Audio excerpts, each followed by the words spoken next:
नमस्कार, मैं कंचन शर्मा, सहायक आचार्य प्राणी शास्त्र, राजकीय महाविद्यालय झुंझुनू से। आज का हमारा टॉपिक है स्पर्मेटोजेनेसिस। तो स्पर्मेटोजेनेसिस पढ़ने से पहले हम पढ़ते हैं गैमेटोजेनेसिस के बारे में। हम देखते हैं कि गैमेटोजेनेसिस क्या होता है।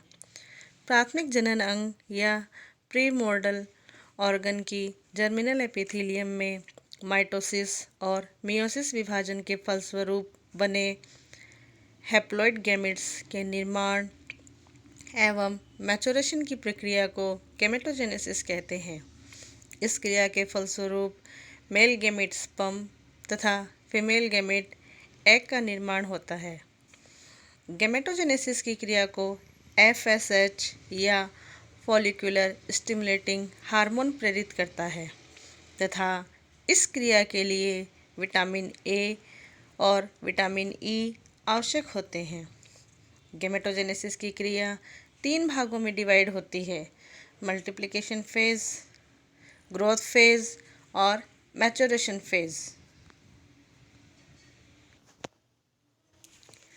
टेस्टिस में शुक्राणुओं के बनने एवं मैच्योर होने को ही हम स्पर्मेटोजेनेसिस कहते हैं।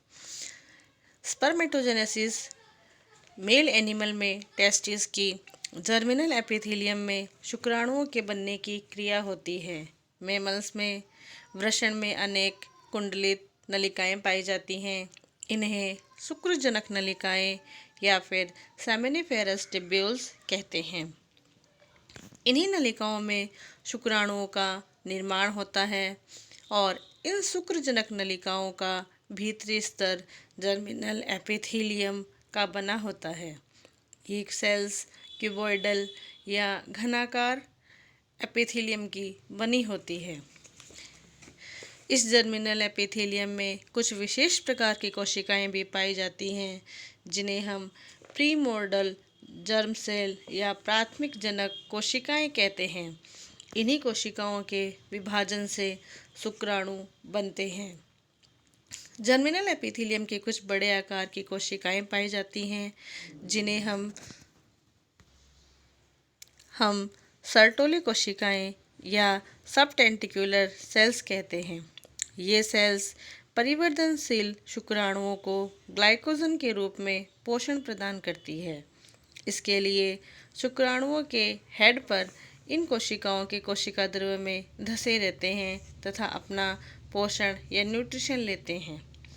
पूर्णतया विकसित शुक्राणु सर्टोली कोशिकाओं से अलग होकर सेमिनिफेरस टिब्यूल्स की गुहा में मुक्त हो जाते हैं।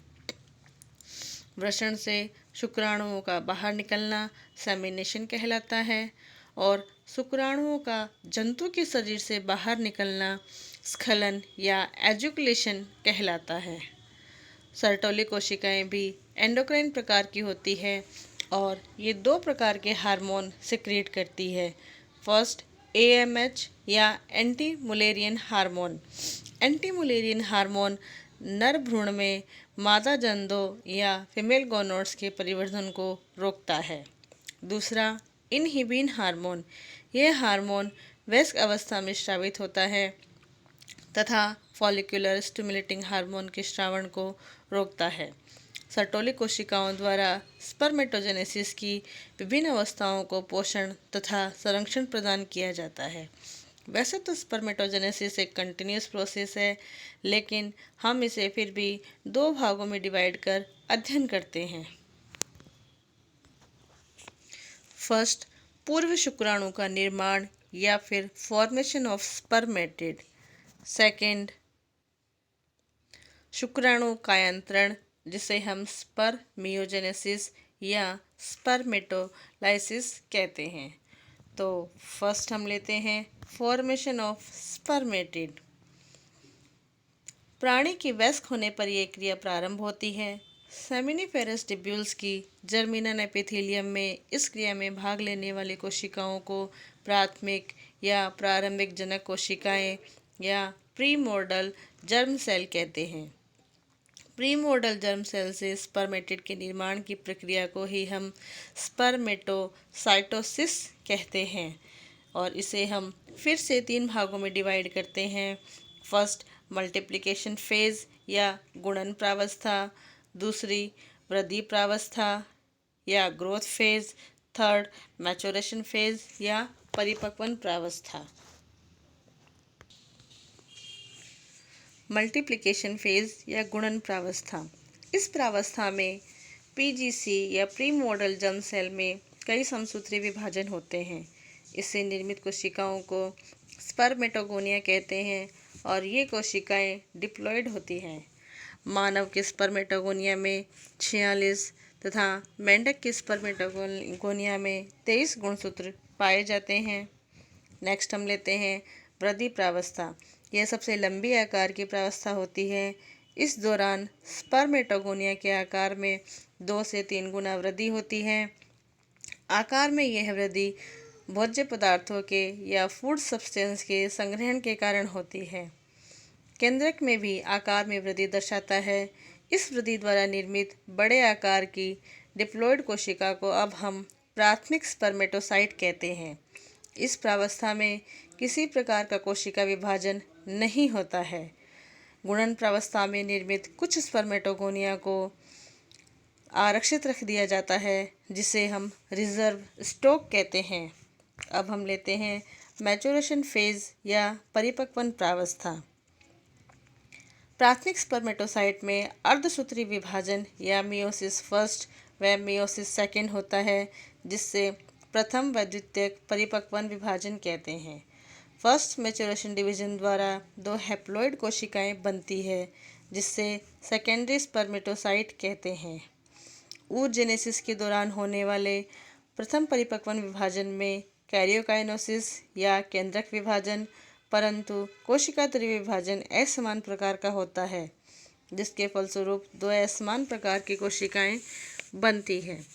द्वितीयक स्पर्मेटोसाइट में द्वितीयक परिपक्वन विभाजन के फलस्वरूप 4 हैप्लॉइड कोशिकाएं उत्पन्न होती हैं, जिन्हें हम स्पर्मेटिड कहते हैं।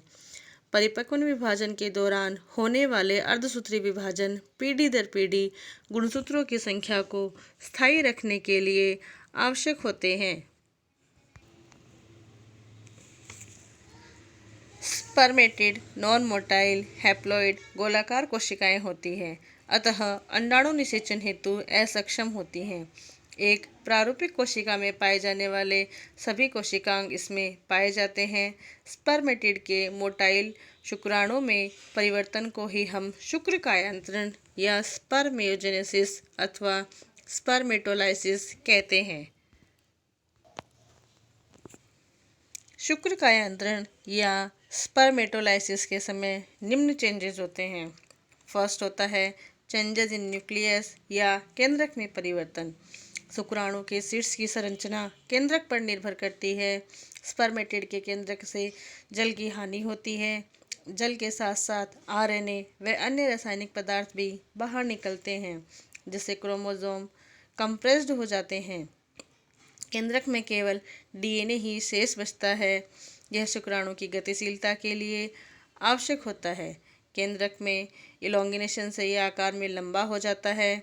मनुष्य में केंद्रक ओवियोइड या अंडा प्रकार का होता है, अतः शुक्राणु का शीर्ष चम्मच के आकार का दिखाई देता है। एक्रोसोम का निर्माण। एक्रोसोम परिपक्व शुक्राणु के शीर्ष में केंद्रक के आगे स्थित होता है, जो अंडे के भेदन में सहायता प्रदान करता है। एक्रोसोम गोल्जी बॉडी से उत्पन्न होता है। गोल्जी बॉडी में सिस्टर्नी, वेसिकल्स व वैक्यूल्स पाई जाती है। सिस्टर्नी केंद्रक के अग्रभाग पर सिनोसेंट्रिक रिंग्स में विन्यासित हो जाती है, जिसके मध्य में छोटी छोटी रिक्तिकाएं स्थित होती हैं। ये रिक्तिकाएं आपस में फ्यूज होकर एक बड़ी रिक्तिका बनाती है, जिसे हम एक्रोब्लास्ट कहते हैं। इसमें एक डेंस बॉडी उत्पन्न हो जाती है, जिसे प्रो एक्रोसोमल ग्रेन्यूल कहते हैं। प्रो एक्रोसोमल ग्रेन्यूल वृद्धि कर एक्रोसोमल वेसिकल्स में रूपांतरित हो जाती है। इसमें उपस्थित बड़े आकार के कण को हम एक्रोसोमल ग्रेन्यूल कहते हैं। एक्रोसोम तथा इस पर स्थित झिल्लियों सहित संरचना को हम गैलिया कैपेटिस कहते हैं। एक्रोसोम के निर्माण के पश्चात गोल्जी बॉडी का शेष भाग त्याग दिया जाता है, जिसे गोल्जी रेस्ट कहते हैं। एक्रोसोम में लाइटिक एंजाइम पाए जाते हैं जिन्हें हम स्पर्म लाइसिन कहते हैं। मानव में क्रोमोसोम के द्वारा हाई एल्यूरोनिडेज का स्रावण किया जाता है। शुक्राणु स्पर्मेटिड में उपस्थित सेंट्रियोल या तारककाय के विभाजन से दो डॉटर सेंट्रियोल बनते हैं जिन्हें प्रॉक्सिमल सेंट्रियोल और डिस्टल सेंट्रियोल कहते हैं। प्रॉक्सिमल सेंट्रियोल शुक्राणु के अक्ष के समकोण पर तथा केंद्र के नीचे स्थित गड्ढे में व्यवस्थित हो जाता है, जबकि डिस्टल सेंट्रियोल इससे कुछ नीचे शुक्राणु के अक्ष की दिशा में विन्यासित होता है। परिपक्व शुक्राणु की नेक में सेंट्रियोल पाए जाते हैं। प्रॉक्सिमल सेंट्रियोल निषेचन के पश्चात विदलन में भाग लेता है, जबकि डिस्टल सेंट्रियोल द्वारा एक्सियल फिलामेंट्स का निर्माण होता है। माइटोकॉन्ड्रिया में चेंजेस। डिस्टल सेंट्रियोल द्वारा निर्मित एक्सियल फिलामेंट्स के चार ओर माइटोकॉन्ड्रिया सर्पिल आकार में व्यवस्थित होकर आपस में फ्यूज हो जाते हैं। इस आवरण को हम निवेर्कन शीथ अथवा जेन्सन रिंग कहते हैं। मैमल्स के अतिरिक्त अन्य प्राणियों में माइटोकॉन्ड्रिया आपस में फ्यूज होकर एक ठोस संरचना में रूपांतरित हो जाते हैं जिन्हें हम माइटोकॉन्ड्रियल क्लम्प्स कहते हैं। माइटोकॉन्ड्रिया के व्यवस्थित होने के पश्चात शेष साइटोप्लाज्म गोल्जी बॉडी के अवशेषों सहित शुक्राणु से पृथक होने लगता है और शुक्राणु के मध्य भाग में माइटोकॉन्ड्रिया के चारों ओर कोशिका द्रव्य का पतला स्तर रह जाता है जिसे हम माइटोकॉन्ड्रिया के चारों ओर कोशिका द्रव्य का पतला स्तर मैंचेट कहलाता है। फॉर्मेशन ऑफ टेल या पुच्छ निर्माण। डिस्टल सेंट्रियोल द्वारा उत्पन्न एक्सियल फिलामेंट परिवर्तित हो रहे शुक्राणु के मध्य भाग से होते हुए आगे तक फैले रहते हैं। अक्षीय फिलामेंट की संरचना सीलिया या कसाव के समान होती है। अक्षीय तंतु टेल में 9+2 व्यवस्था में व्यवस्थित होते हैं, अर्थात 2 केंद्रीय तंतुओं के चारों ओर 9 परिधीय तंतु स्थित होते हैं। कोशिका द्रव्य अक्षीय तंतुओं के अधिकांश भाग को घेरे रहता है। अक्षीय तंतुओं का दूरस्थ सिरा प्लाज्मा झिल्ली को भेद कर बाहर आ जाता है।